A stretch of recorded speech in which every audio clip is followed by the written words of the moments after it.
Da bi razvozlali pomen izraza COVID-19, najprej pobliže poglejmo podatke na osebni izkaznici novega koronavirusa.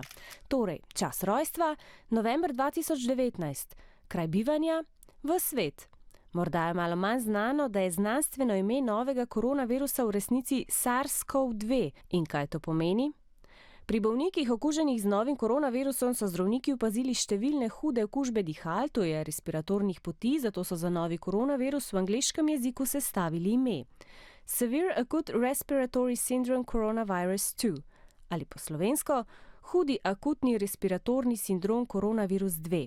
Številka 2 na koncu zato, ker se je podoben virus že pojavil leta 2002, vendar ni isti.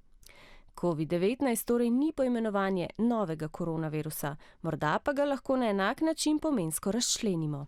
Za krajšavo CO sklepamo, da pomeni korona, saj veste, v latinščini beseda korona pomeni krona.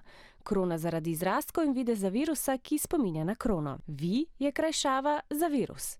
D je skrajšava za angleško besedo disease, to je bolezen.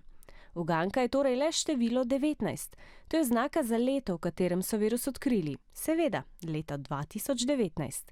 COVID-19 torej dobesedno pomeni Coronavirus Disease 19 ali po slovensko koronavirusna bolezen 19.